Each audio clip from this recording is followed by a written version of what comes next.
Eles são os bilionários mais jovens do Brasil. Dois jovens empresários de 25 e 26 anos são os mais novos brasileiros na lista de bilionários da revista Forbes.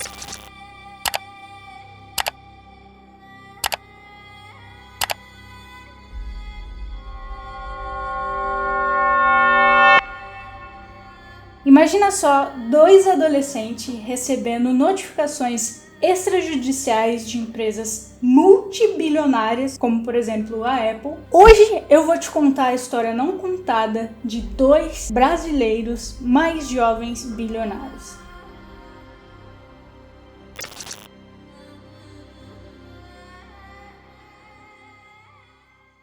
Um adolescente que gosta muito de videogames, adora a sensação de prazer que os jogos proporcionam, e o objetivo dele é apenas jogar videogame de forma online e gratuita. Por essa razão, ele decidiu aprender programação sozinho. Comecei a programar quando eu tinha uns 12 anos de idade, que tinha basicamente um jogo que eu queria jogar, que era pago, e eu descobri que se eu aprendesse a programar eu conseguia jogar de graça. Eu montei uma versão desse jogo que ficou super popular, mas depois de 2 anos eu recebi uma notificação falando que eu tava quebrando umas patentes. Eu não sabia o que era isso, mas minha mãe ficou preocupada e falou: Henrique, desliga esse treco aí. O outro adolescente é do tipo que gosta de desafios, adora pensar, analisar e resolver problemas que pessoas comuns nunca pararam para pensar, como por exemplo, desbloquear a primeira versão do iPhone. É claro que isso iria ocasionar em notificações de várias empresas por quebra de patente, e uma dessas empresas é a própria Apple.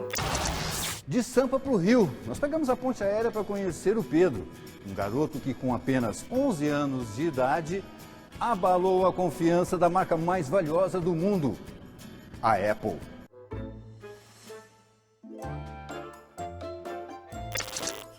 E um dia, os meus amigos começaram a ganhar os seus primeiros iPods e iPhones. E eles gostaram da ideia de ter coisas a mais nos seus aparelhos. E o que poderia ser uma camaradagem virou um serviço, porque eu não podia dar pra eles a única coisa que eu tinha pra vender. E foi assim que eu comecei a ganhar um certo dinheirinho com esses serviços. E eu faço isso até hoje nos iPhones e iPod Touch. E aquele pessoal que não ligava muito pra mim, porque tinha interesse diferente do meu, passou a se interessar pelo que eu fazia, passou a entender, na verdade, o que eu fazia.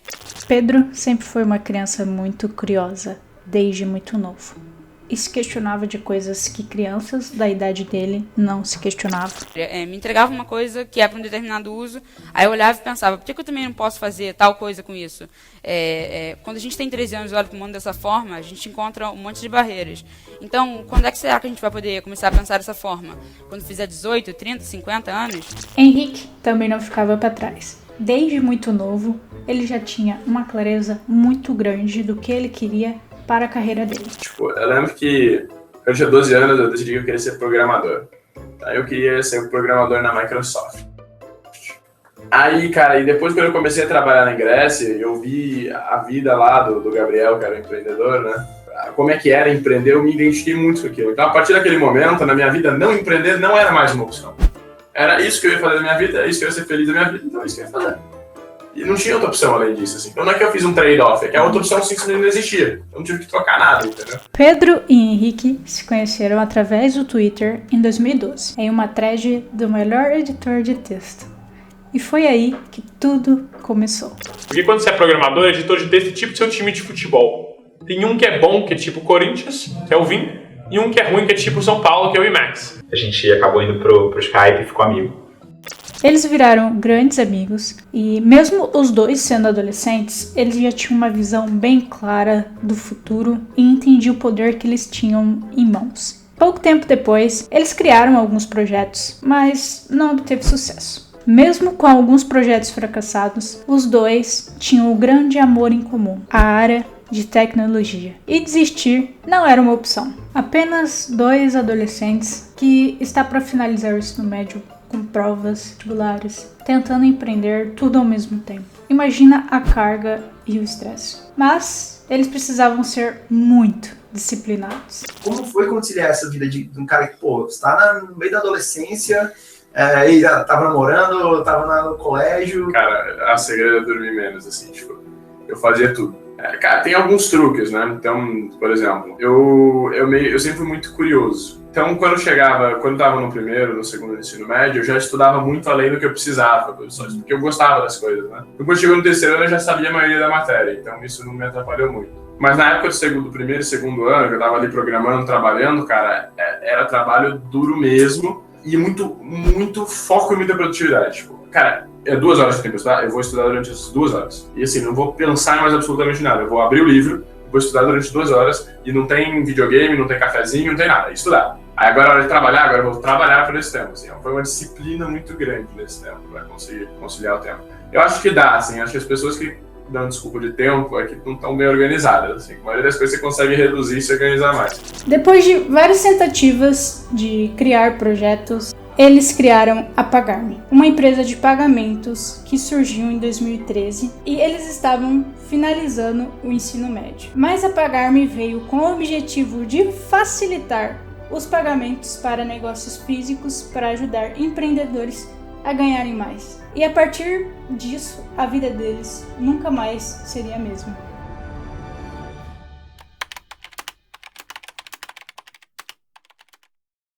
O jovem empreendedor fundou a sua própria empresa de pagamentos pela internet e já conquistou espaço no mercado.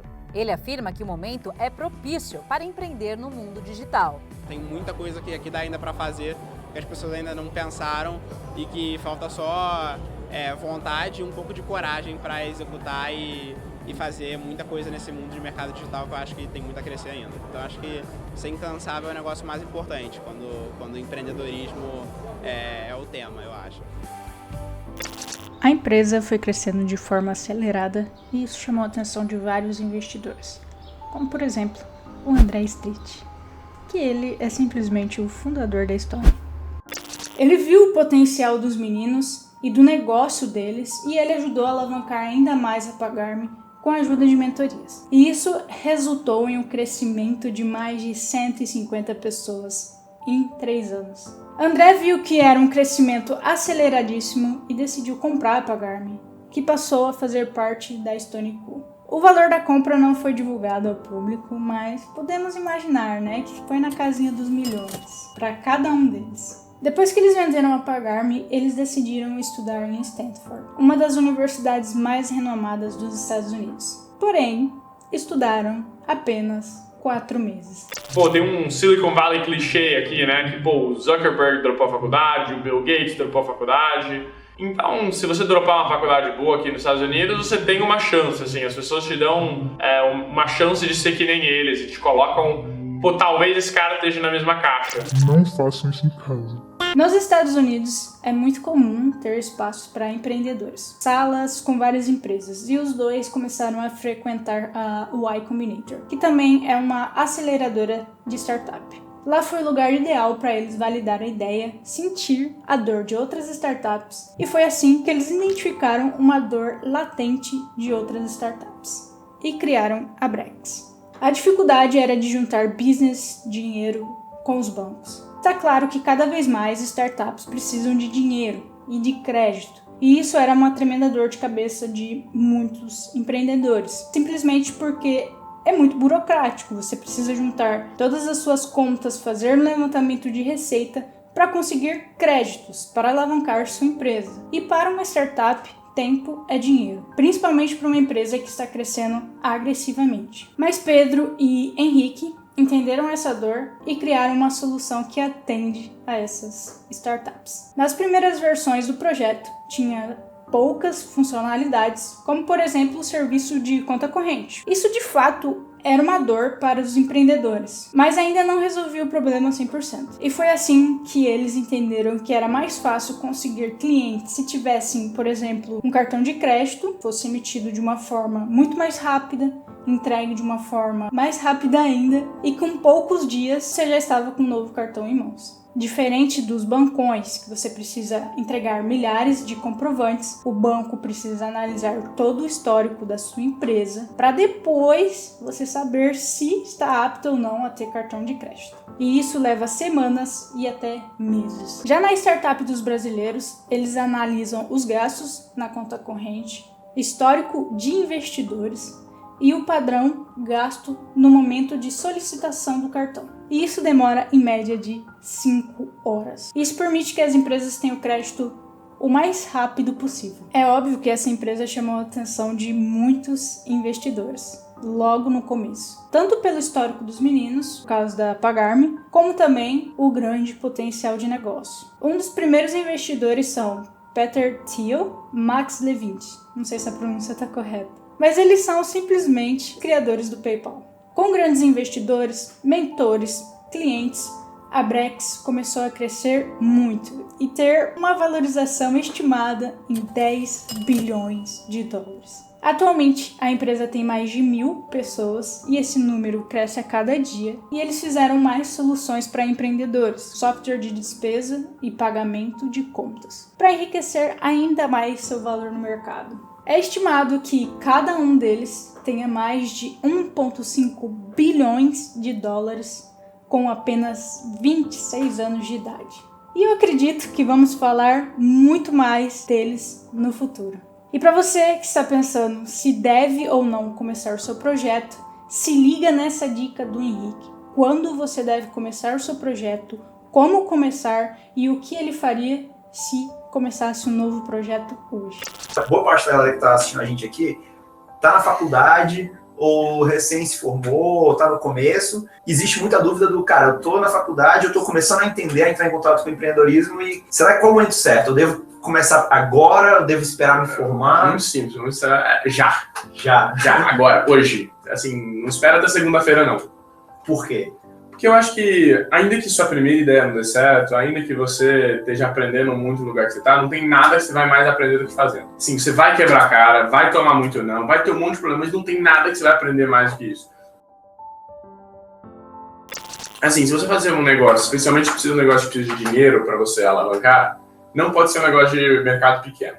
Tem que ser um negócio de mercado grande. Tem que ser um negócio que pode ser muito grande, porque tem uma estatística que é 97% do retorno dos fundos de capital de risco vem de 3% das empresas. Se a empresa ainda se der muito certo e não puder estar nesses 3% para dar 1000 vezes retorno, 100 vezes retorno, não vale a pena fazer. Então, assim, como que eu acho que é a melhor forma de validar? É com o cliente, assim. É você pegar o seu consumidor e você ver. E não é perguntar. É muito diferente. Você compraria esse negócio? Tendencioso já. Compraria. Sim, acho super legal. Faz o cara assinar um cheque, entendeu? Fala que você tem mesmo. Eu tenho aqui isso aqui, um prazo de implantação de 3 meses. Depois que o cara te assinar o cheque, você vai lá e resolve, entendeu? A coisa que a gente mais fez no começo era você contava pro cliente que você tinha tudo. E aí depois você viu que se ele gostava mais, entendeu? E aí você fazia. Ideia primeira, sabe? Se eu fosse começar um negócio hoje, tá? Henrique, deu, por acaso, sei lá, vendeu a Pagar.me e que agora vai começar outro negócio. O que eu faria? Primeira coisa que eu faria seria escolher, como eu falei, um negócio grande. Cara, eu quero fazer qualquer coisa que possa ser muito grande. Então, avaliar se a necessidade é de muita gente. Então, vou fazer uma startup de passear com cachorro. Cara, será que existe realmente muita gente que pagaria para passear com cachorro? Será que é, de fato, uma realidade, uma necessidade, assim? Então, a primeira coisa é escolher alguma coisa de mercado muito grande. Segundo, a próxima coisa que eu faria seria achar algum problema, se for de empresa, que vai aumentar a receita e diminuir o custo, e se for de consumidor, achar algum problema real, assim, coisa que realmente as pessoas ficam muito putas, porque tem um negócio que eles falam que é vitamina ou é analgésico, entendeu? Vai tirar uma dor ou vai ser um pouquinho melhor? Eu faria alguma coisa que tira dor. Tirar dor as pessoas pagam e querem, e procuram. A vitamina é só para quem está querendo ficar saudável, entendeu? Então, eu iria em alguma coisa que realmente vai tirar dor. E aí eu começaria a olhar todos os segmentos, etc. Eu particularmente acho que tem muito espaço no Brasil para coisas velhas mal feitas, assim. Tipo, sistemas, por exemplo, sei lá, tem uma... acho que tem uma startup até que foi da W Pensar. Sim, do Rio, né? Exatamente. Sim. Que, o cara fazia RP para a escola. Cara, você tem que ir lá visitar a escola para saber que ela precisa do RP. Mas, era um sistema que era dominado por um monte de cara antigo, um monte de cara, super... que ninguém conhecia. E aí você foi lá e fez um negócio melhor, assim, sabe? Eu acho que tem muito lugar de coisas que são velhas e ultrapassadas, você fazer uma coisa nova e que funciona, que resolve uma dor. Porque normalmente tem muitos problemas esses players atrás. Que é um pouco que o Pagar.me fez. Já tinha outros meios de pagamento. assim, eu acho que criar inovação é um negócio muito difícil. Inovação real é um negócio super difícil, especialmente no Brasil. Eu acho que, assim, se fosse começar um negócio novo, eu não tentaria criar uma inovação super disruptiva, assim. Eu tentaria inovar num segmento que já existe, que já tem cliente, que, pô, especialmente seu primeiro negócio, cara, não vai tentar criar um negócio hiper inovador, entendeu? Vai multiplicar por 10 a dificuldade.